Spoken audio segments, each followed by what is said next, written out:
Hello and welcome to Tighat Forum, episode 10.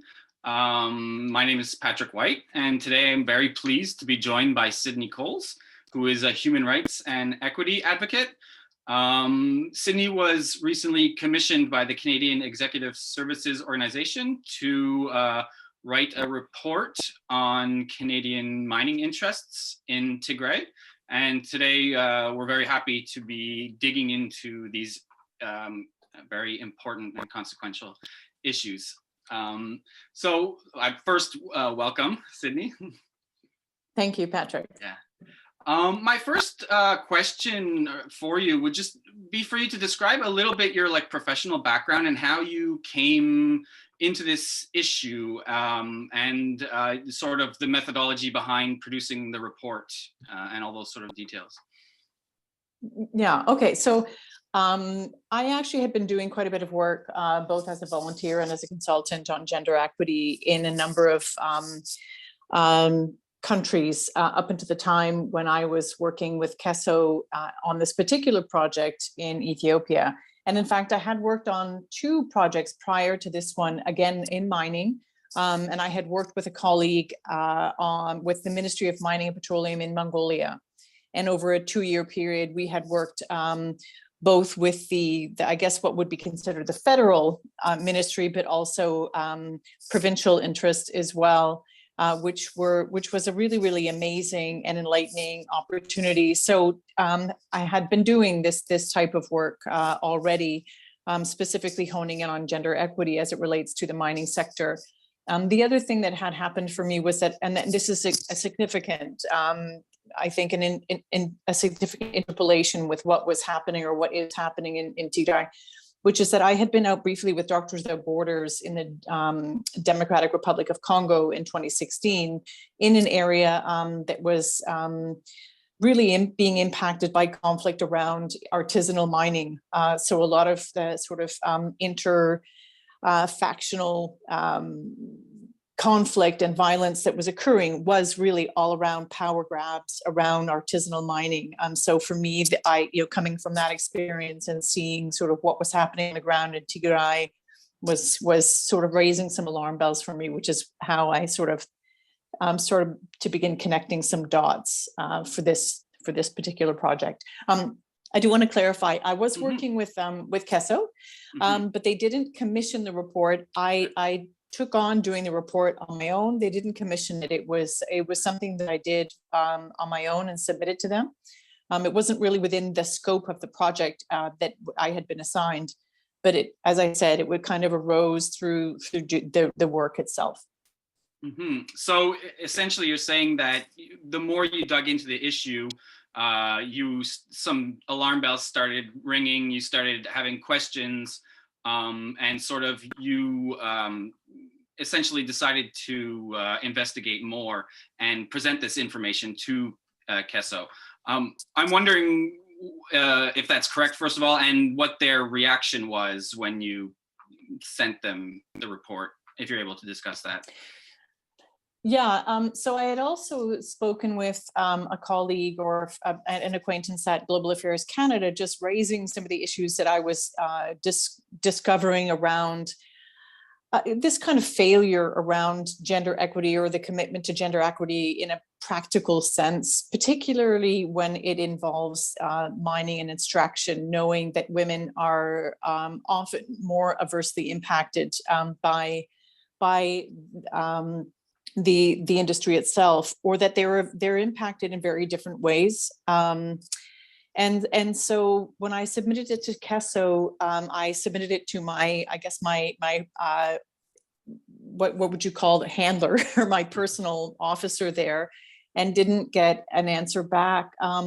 And nor did I really get a response from Global Affairs Canada when I said, look, I'm not really happy about what's happening in terms of, this idea that we're supposed to be leading in terms of our international feminism, and that it be really sort of part of Trudeau's mandate. Actually, I think he raises the issue of how feminist his cabinet and feminist his agenda always is. And I'm sort of watching these things happening or not happening on this project and thinking this isn't great. So indicating to both organizations that things were really off, but not really hearing back. And then as this was gaining momentum and the conflict was escalating, I thought something has to be said and something needs to be done, because the conflict wasn't being spoken about really a ton in the international community, let alone here in Canada. So as it escalated, I really wanted to raise visibility on the conflict itself.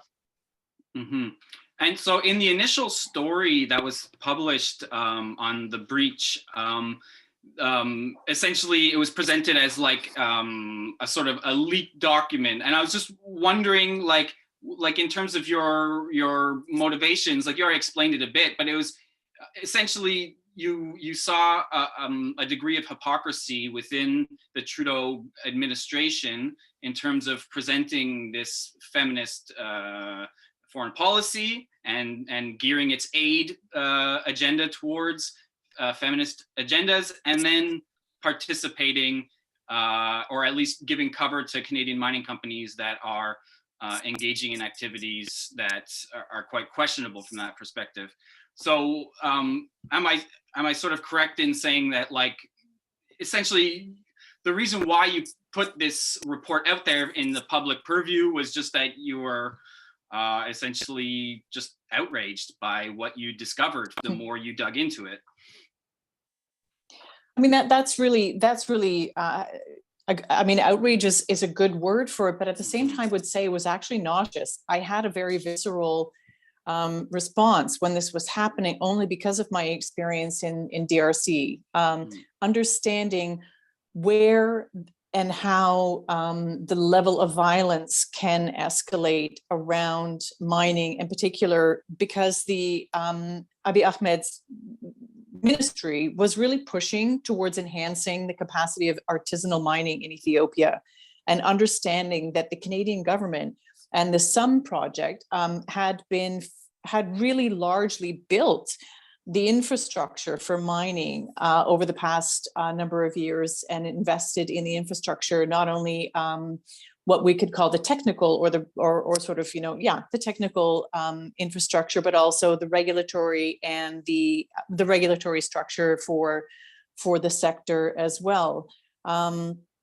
And it was particularly concerning to me only because I'm understanding too that, knowing that Tigray also has this incredible amount of mineral wealth that, really had only been recently discovered and underestimated by many until very recently. And watching all of these things align. So this lack of practical investment in in the impact of women, the impact of mining on women, but in particular in a region where there was already a conflict, and in particular in a region where what we know is that there's just this enormity of mineral wealth that I think people were kind of piling on and had become aware of. And watching all of these three things sort of conflate and feeling absolutely sick about it. Mm-hmm. Can you discuss a little bit, so your main findings, like if you were to summarize sort of the document that you produced in terms of what Canadian companies have been doing in Tigray, and sort of what we know. I know there's not a lot of information out there in terms of what has currently been happening over the last year in terms of Canadian mining companies' continued practices, but if you could just discuss a bit sort of the main findings in the report. So to be honest with you, I can't really speak to what the actual practices of the mining companies are. The fact that there were such a number of them invested in Tigray was natural, because they're going to go where there's opportunity. They're going to go when they're going to know that their return on investment and exploratory investment is going to be pretty high. And in this case, as I said, they all knew that the return on investment was going to be pretty high, if not enormous. So it made sense for there to be Canadian investment in the region, and not only Canadian, but multitudes. There's Saudi investment. There's there's investment from a number of companies, the UK, China. There are many companies functioning in or at least exploring opportunity in Tigray. The fact that the coinciding conflict adds additional complexity to that, and an ethical complexity to that, I think is where my questioning arose. So I'm not saying that there's any malfeasance on the part of the Canadian mining in terms of how they're functioning, because all of that is always sort of aided and abetted by the government under which the host government. So I'm not saying that they are misbehaving. All I'm saying is that I'm watching this incredible mining investment, not only on the part of the Canadians, but the fact that this Global Affairs Canada project had created and facilitated that investment in a region that was so being torn apart by conflict, and that was really the impetus for the reporting. So I guess overall, you asked for a condensation of the findings. The findings were really that, because as a gender equity consultant, my angle was looking at how women's interests and women's empowerment were being addressed within the context of the mining industry. And my answer to that is none. None at all.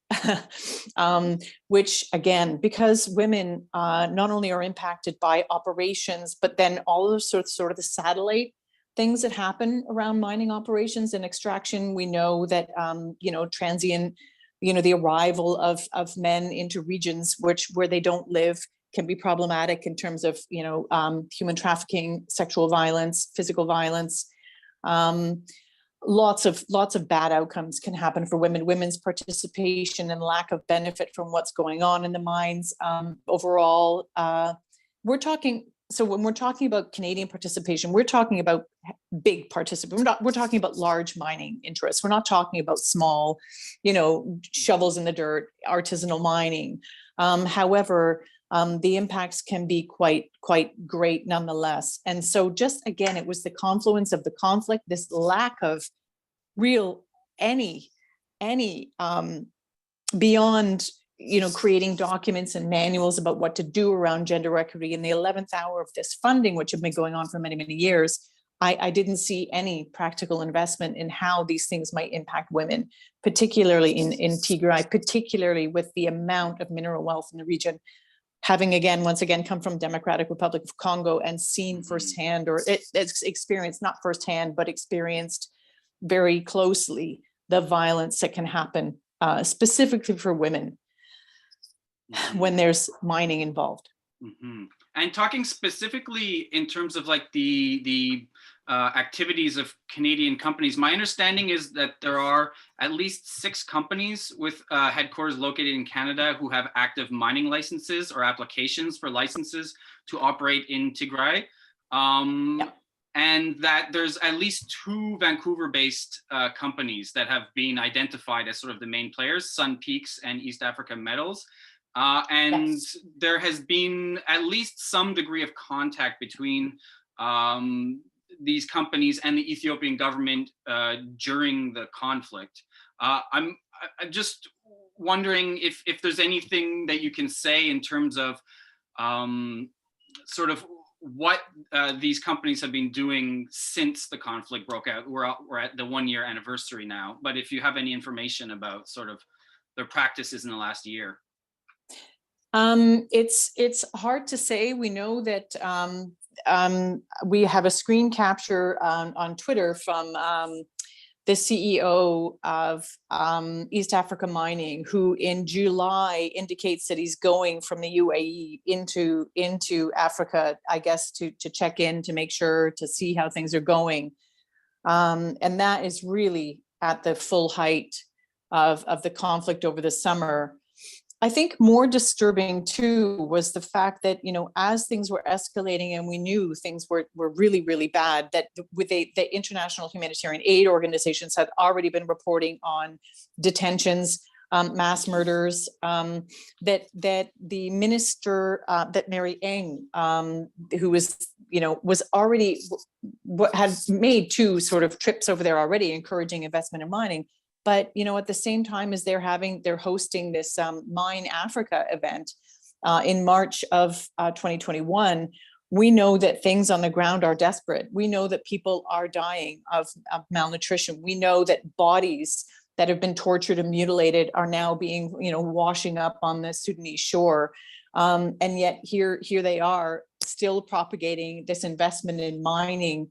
And, without a doubt, that mining includes Tigray because of this sort of incredible mineral wealth that's been found there. Mm-hmm. Yeah, the figure that I saw was that there's estimates that there could be upwards of $4 billion worth of mining interests in Tigray over the next 20 years. So I'm sure like those figures, like it's maybe a bit hard to come to exact precise figures, but we're talking significant resource wealth, not only in Tigray, but also in Ethiopia more broadly, when we're talking about the Canadian government being quite silent on the human rights abuses that have happened in Ethiopia, particularly over the last year. And so a lot of people are making connections between these two things in terms of, obviously, the mining companies have some form of relationship with the Canadian government. And I'm wondering if you could unpack a little bit like the role of the Canadian government itself in sort of facilitating these mining activities. So again, on the surface, it's hard really to say that there's intended or intentional malfeasance on anybody's part necessarily. I mean, I think everybody is looking really to make a buck as they want to do, right? In terms of what the government, what the Sum project was meant to do, it was supposed to create a licensing system, number one, which it did, and that as manifested in what is called the cadastre portal. So companies can go in and sort of apply for a license to explore or operate in Ethiopia. They're supposed to be facilitating stakeholder engagement. They are supposed to be generating stakeholder frameworks and processes. It's interesting because, the Canadian government, and this is true, I think, globally, the Canadian mining is such a force in the world. We know that upwards of 70 to 70% of all mining sort of operations have some track back to either they're Canadian owned, or their stakeholders are largely in Canada. And often these companies have these very nebulous ownership frameworks or structures where you're not really quite sure who owns them. We know that they are owned by a Canadian company, but their subsidiaries are also sort of fanned out in a way that almost becomes impossible and obscure to figure out who owns what. And that is something that frequently happens. So I would say that the Canadian government, really, it's a bit of a Wild West. To be honest with you, mining is a bit of a Wild West. There don't seem to be a lot of regulatory practices around percentages of stakeholder ownership, regulation around ownership. And I think part of what makes Canada such a gainful partner to be involved with in these operations is that because they create the rules, they're the ones that can often fly under the radar and get approval for projects and operational interest, because if you are the ones that sort of set the regulations and the rules and help a country to establish those rules and regulations, and you walk in with, let's say, a stakeholder from China who may or may not have done or applied in the same way or got sort of over those regulatory hurdles in the same way, but that now they're partnered with a Canadian company who in some sense is underwritten by the fact that the Canadian government has facilitated largely this enormous capacity of Canadians to dictate what regulations are globally, that other countries and other companies can come on in and slide in sort of under the auspices of Canadian companies and open up operations there in these really kind of nebulous ways that don't create a lot of ground for responsibility and accountability, environmentally, socially, fiscally. Tax exemptions are always a big, huge ball game for all mining companies. So again, I don't think there's any intentional malfeasance there. It's just kind of the way that things have been created, with Canada really driving that. I hope this is making sense. No, definitely. Very, very informative. I sort of, in terms of the Canadian government's role, what I had found is that in the various stories that were published online was that the Canadian government has spent something like $12 million on the Ethiopian mining sector since 2016 through international aid, and that these reforms were created with the effort to make a geodatabase and government policies that speed up mining discoveries and exploration in Ethiopia, and to allow deepened investment by Canadian mining firms. And also, Canadian development assistance to Ethiopia has included $15 million to reform the mining sector in Ethiopia through the Supporting the Ministry of Mines in Ethiopia project. So it seems to me like the Canadian government is sort of working together in many ways with the Canadian mining companies and with the Ethiopian government to essentially just facilitate the ability for these companies to operate in Ethiopia. That's exactly right. And I think, one of the biggest analogies that we have comes from that film, The Field of Dreams. If you build it, they will come. Mm-hmm. That is exactly kind of what the model is here, where the Canadian government has gone in and provided the technical know-how, the I would argue the policy and regulatory know-how, but also the policy and regulations themselves. Mm-hmm. And smart people who know what they're doing, who have been in the mining industry for a very long time, who have also access to technologies that the government of Ethiopia doesn't have, nor do domestic companies in Ethiopia have. I mean, we're talking technologies that are way beyond the scope and ken of that were, at least anyway, way out of reach and out of bounds because of cost and because of R&D that has been done by Canadian mining companies that in some ways has been lent to the Ethiopian government, not in the sense that, they're the ones that are using the technology, but when Canadian mining companies do use it and then sort of make good on these exploratory initiatives, we also can't forget that the Ethiopian government takes a royalty from all of the sort of what is ever extracted. And I think it started out at 7, but they lowered it to 9, but they've lowered it to 7%. There was a 7% export royalty that the Ethiopian government sort of includes. So it's a bit of there's that sort of oiling each other's machinery, and that is exactly what's happening. Yeah. Yeah. So in terms of how this affects Canada's response to the war in Tigray and the human rights crises throughout Ethiopia, I'm like, we've seen a quite muted response from the Trudeau administration. He had a conversation with Abiy Ahmed in February, and the war was almost not mentioned, and he lent his support to Abiy Ahmed, Trudeau did. And later we saw Marc Garneau issue a little bit stronger statement, but in general, we haven't really heard much from the Canadian government with respect to Ethiopia and the war in Tigray over the last year. And I'm wondering if you could just speak to that a little bit, like how the Trudeau administration has been handling its response to the war in Tigray.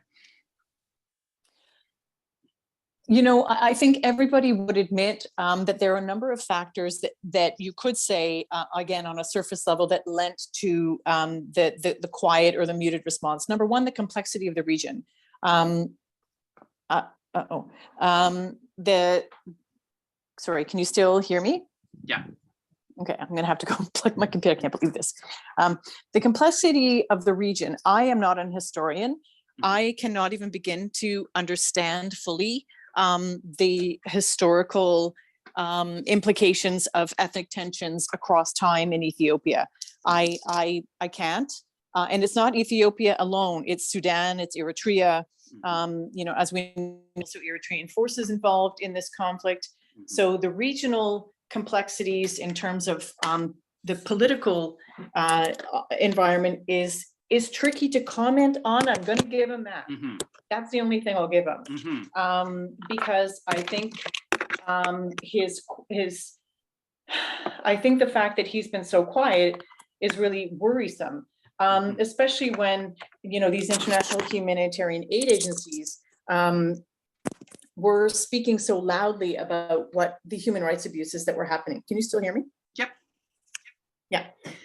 And so I think, you know, the degree of Canadian investment in mining is huge. I also think that, you know, he's a real pro at saying he's deeply concerned.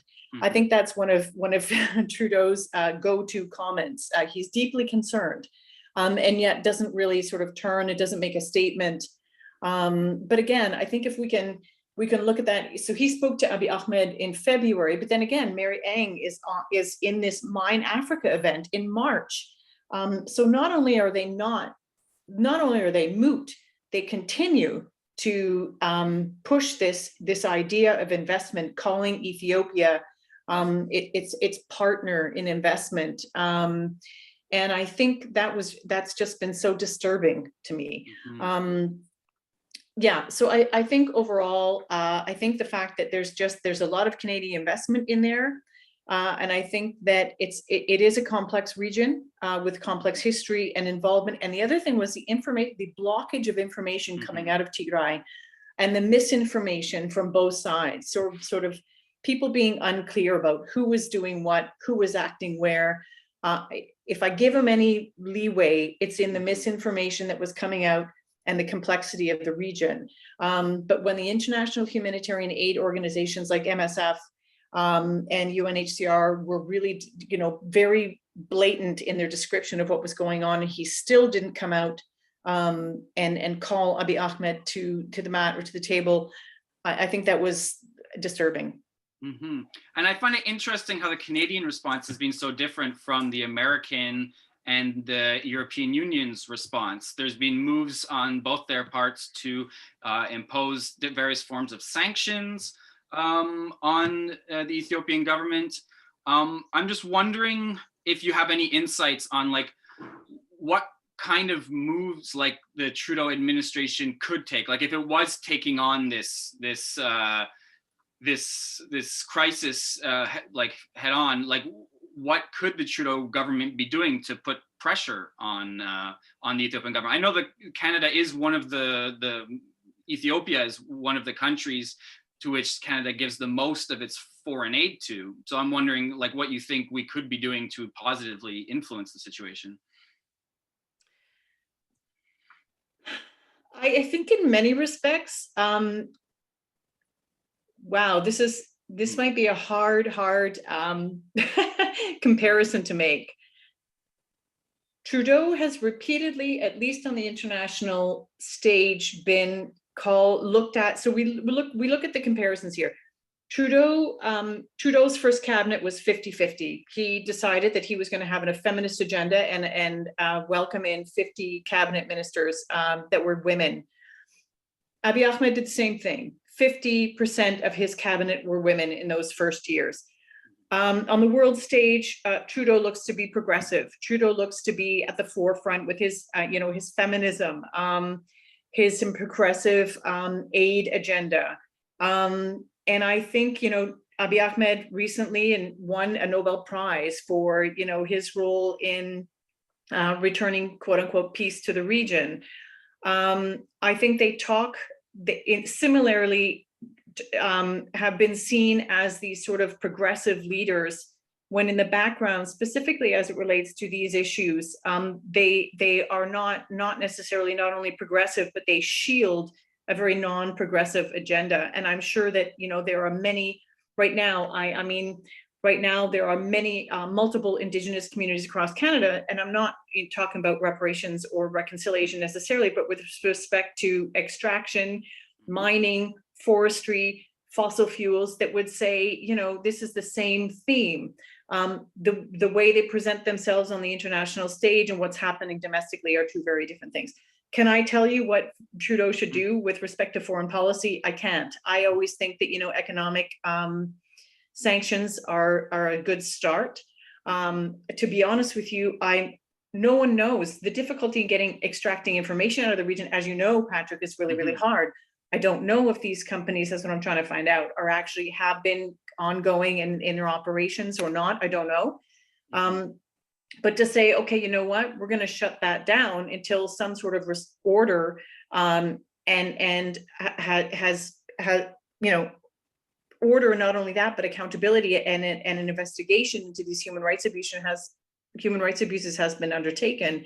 I don't know what foreign policy should be. I'm not a diplomat, or nor am I a functionary in that level. But something greater than "I'm deeply concerned" needs to happen. It's such a Trudeau thing to say, I'm deeply concerned, Yeah, agreed. When we talk about imperialism, Canada often flies under the radar. But in fact, like you previously mentioned, Canada is very integral in forming international laws and regulations with respect to mining governance. And something like 70% of the mining companies worldwide have some link or connection to Canada. I'm just wondering if you have any thoughts on that, like this idea of sort of mining interests being sort of at the forefront of Canada's sort of hidden imperialist agenda. For sure. I think it's one of the realms where so little has been said against Canada in that respect. I think what I want to point out that, I think on paper, Canada does a really good job of appearing to be invested in human rights, invested in gender equity and women's empowerment. But what happens on the ground can often be two very different things. I think for decades, Canadians have been developing policy and regulation in the industry, and they also sit on some of the most powerful international mining governance bodies in the world and lobby groups. But we shouldn't mistake Canada's leadership, growth, trade access, exploration investment, technical innovation. That's one of the things that I think that Canada gets away with. The equivocation between leadership and innovation are not the same thing. And they should not be mistaken for an ethics of practice or environmental or social responsibility. And I think, behind Canada's so-called leadership, there are so many other examples too of the dark side of the extraction industry, which again, many, many people will tell you about, mainly in the global south, Mexico, Guatemala, Papua New Guinea. There's so many examples. I can't be, there are just so many of them where things have gone wrong. And I think, again, the Wild West character of the extraction industry in and of itself.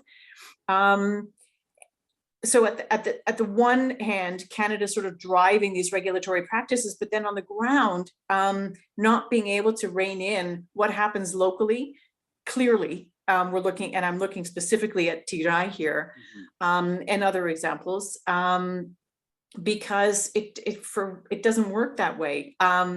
There's just such a lack of accountability built into regulatory practices once things get operational on the ground. And one of the best examples of that is that we have the CEO of Sunpeak, who primarily prior to this was the project manager in the Bisha mine in Eritrea, where that government in the Bisha mine was accused of using slave labor. They called it slave labor. What in fact was happening was they were conscripting Eritrean soldiers, military personnel, to come and build the mine and work in the mine. So essentially they weren't being paid for that labor, which under any human rights law would say that's indentured labor or slave labor.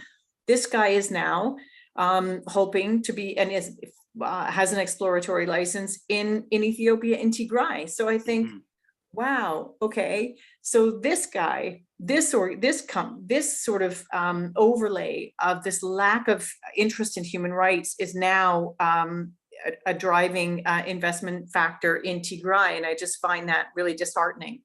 Mm-hmm. So again, it's a bit like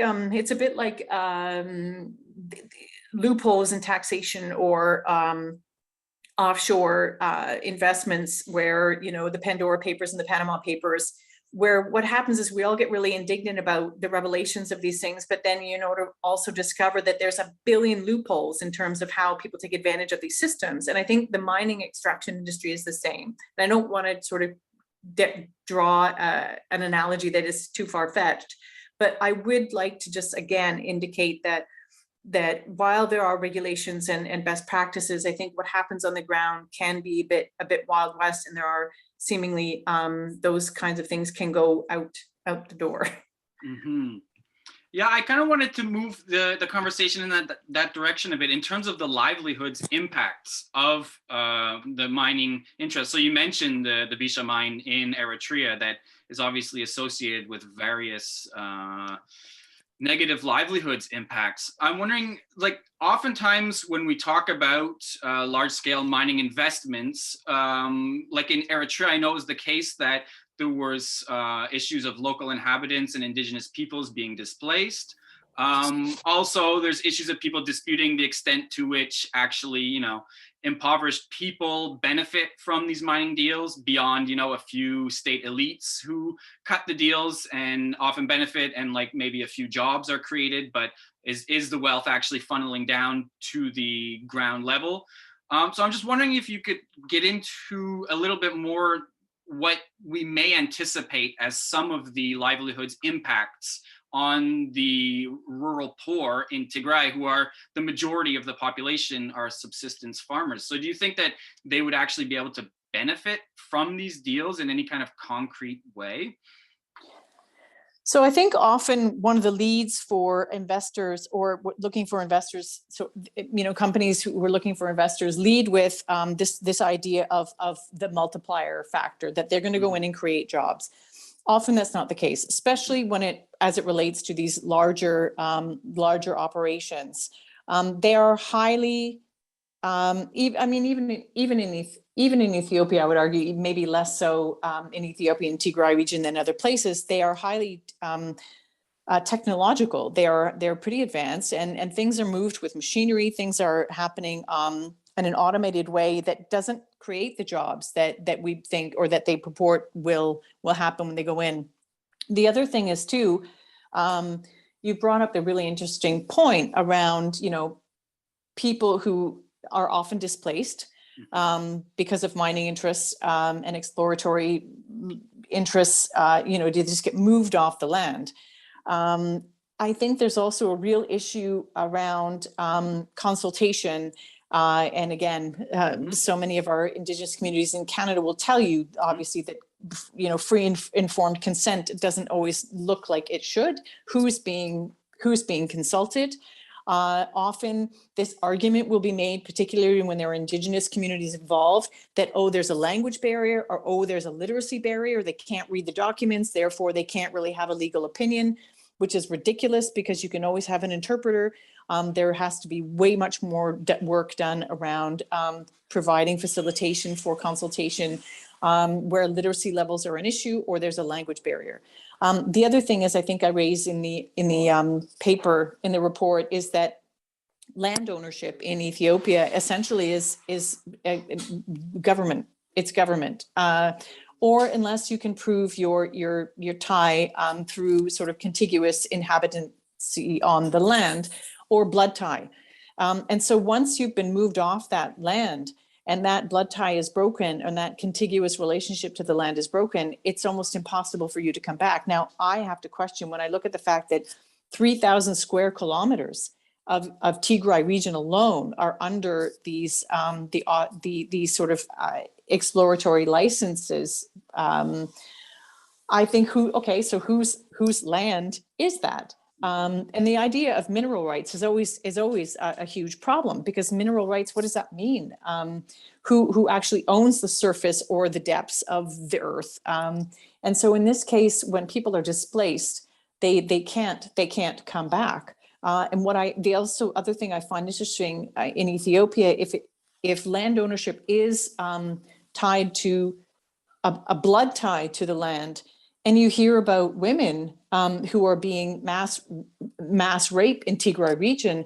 Those children have no right now to go back and claim land that they would have otherwise had a right to before they had either been displaced or their mothers had been raped. So the idea that the idea and the concept of displacement and land ownership is really, really problematic within the context of the Tigrayan conflict. So yeah, I'm not sure, I probably strayed away from your question, but No, that was really relevant. I mean, I guess part of it is that we don't really know the full impacts, what they will be. It's more that we're looking at cases like the Bisha mine in Eritrea, and other cases like in the DRC, like you said, where it's more artisanal, less sort of like broad scale mining sort of projects. But we see a lot of negative impacts on the local inhabitants there. And another case where I know that you did a lot of work on is the Legadembi mine in Oromia. And I know there was a Canadian consulting firm was contracted to conduct a health and environmental assessment of the mine in 2018. I was wondering if you could just give us some insights on sort of the problems that were identified with that assessment and sort of the methodology behind collecting it. Yeah, I think the major issue there was the tailings and cyanide and mercury poisoning that were contaminating the drinking water around that community and resulting in large scale birth defects, but also neurological disorders. Even in children, men and children, not necessarily just the issue of birth defects and miscarriages. And so the report that was carried out on behalf of the community there, largely also an indigenous community, the Guji community, they were not consulted at all. So in the whole idea of the interviews and the surveys that were done, they weren't surveyed. The other thing is Aerosmith Gold, who wrote the environmental assessment, basically did a desk report. Basically, they took data and didn't actually get on the ground, take soil samples, and didn't really report on the contamination or the degree of contamination. The alleged contamination, they still talk about it in terms of alleged, but it's hard to confirm that and make that concrete and a concrete allegation if you don't actually put people on the ground to be measuring the degree of contamination, both in the ground and in bodies. It's impossible. And the fact that the utter lack of transparency around the reporting, that those reports were not made public, and that there were multiple demands for those reports made public and they were not, I think obviously has huge impacts for the validity of any of the reporting or that was done at all. So that's not new. That's not something that's new. Again, people in the global south will tell you that's repeatedly happens. You know, we only have to look to we only have to look to our own indigenous community, the mercury poisoning here, to say, you know, we have the same issues. That and this lack of transparency and the lack of will to address these issues is something that, you know, Canada remains quiet about, both here and overseas. So it's the same old, same old. Yeah, and my understanding is that the Canadian consulting company never actually spoke with members of the affected community when doing their environmental and health assessments. So it's kind of difficult to like measure the effects on the community if you're not actually speaking with members of the community. That's just it. That's just it. You know, you question what are they just reporting? As I said, it ended up being a desk review based on data that was collected, existing, a lot of it data that was already existing. But they didn't really get on the ground, consult with the actual community members, nor were they doing, I don't even know if any of it was medical. I have no idea. So I think people will get away with what they can get away with, especially when there's such an asymmetry to the power structures involved economically and politically. And I think that's, when it comes to mining, because the level of investment that you have to sort of put in up front is so high that the asymmetries involved in the communities in which these these stakes are being planted is so enormous that it probably feels very hard to fight. And we see this again and again all over the place, but particularly here, also in Canada. So, yeah. And the other thing I want to raise too is the fact that you brought up whether local people, the impact on local people are often, and I would say this may be true as well, that often other populations or other groups are brought in to manage the mine. Number one, they do that for a couple of reasons: because of trust issues, because they don't, and also because of ethnic tensions. But we can create a lot of tension as well when you get outsiders who then come in and are given employment and given roles of empowerment at a mine site. That can create a lot of tension with local communities.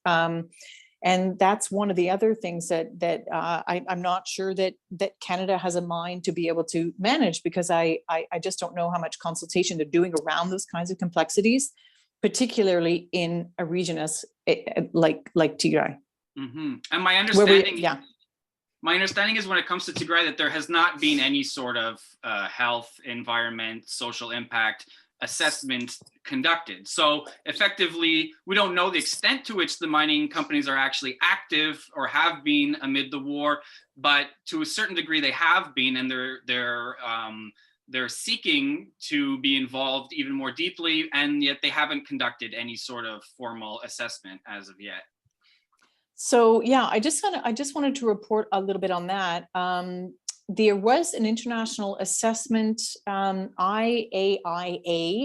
The Ethiopian government did train some of its mining Ministry of Mining. I think they were either regional managers or I'm not quite sure what roles they had on how to carry out an environmental assessment. So they had, I think, a very brief workshop on how to do that. But I mean, environmental impact assessments and social impact or community impact assessments take a long time to learn how to do.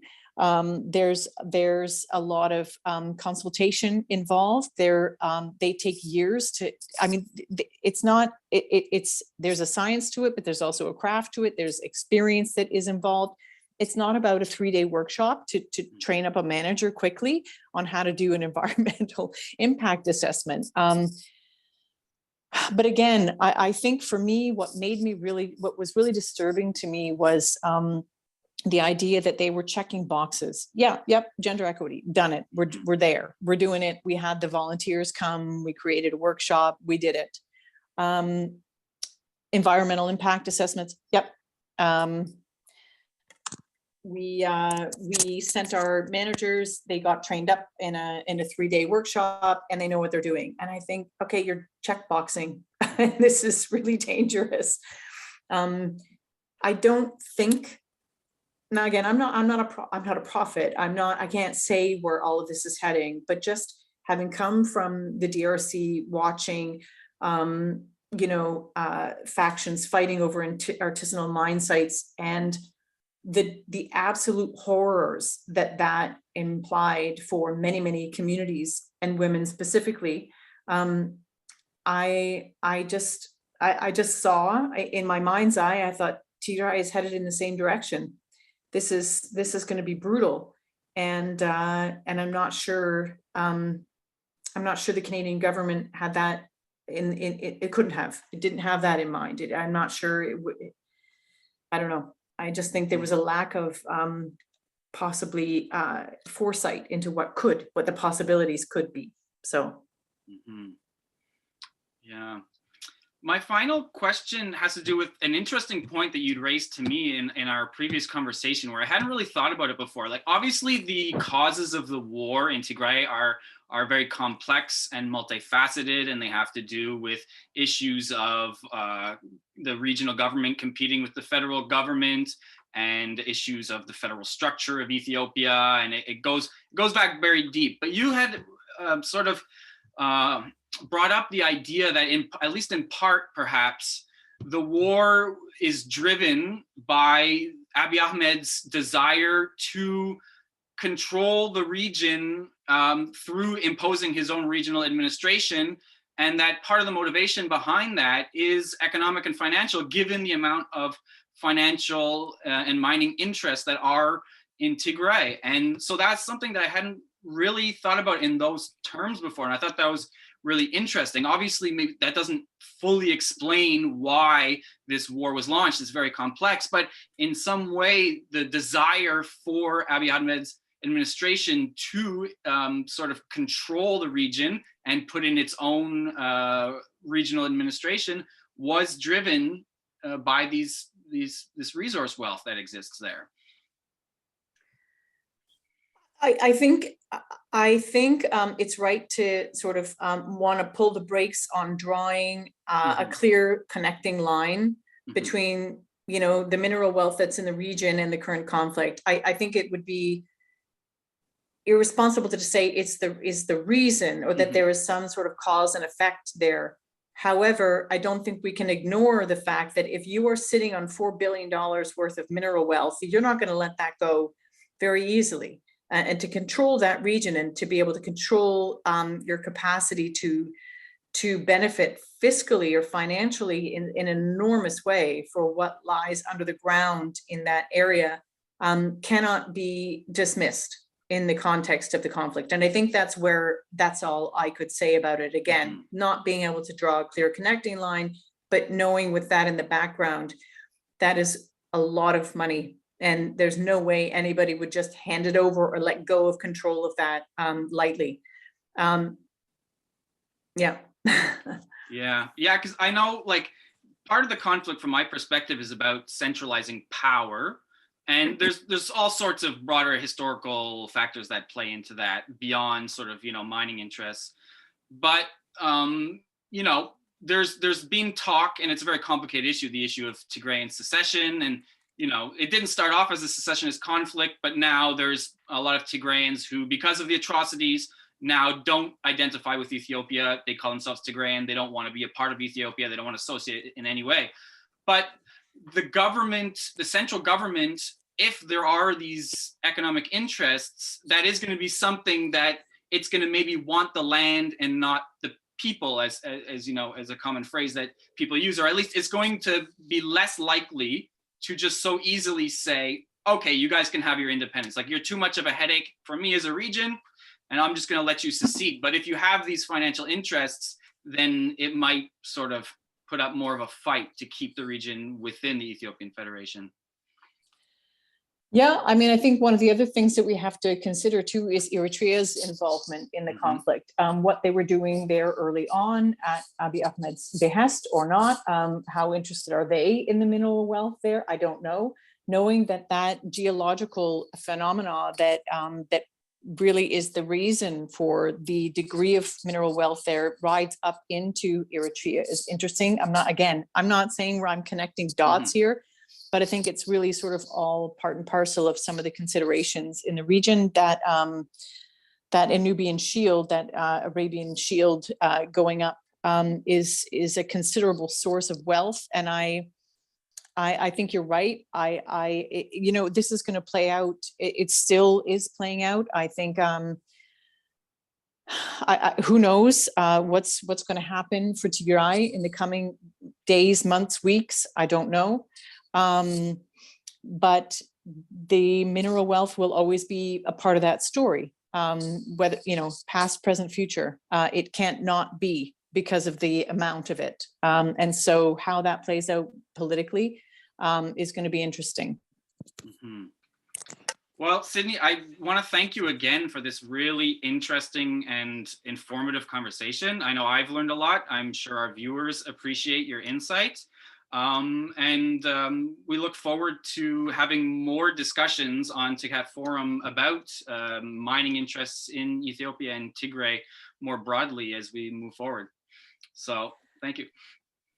Yeah, thanks for having me, Patrick. And I just want to say I misspoke. I think I didn't finish my word as grassy narrows when I was trying to speak about the mercury poisoning, and I didn't finish my sentence, but that's what I was alluding to. But yeah, thanks for having me. I'm I'm glad that this has been interesting and insightful for you, and I hope that this will raise awareness of the conflict and some of the underlying complexities and Canada's role in mining in the region. So I appreciate the opportunity to speak with you. Thanks, Patrick. Thank you.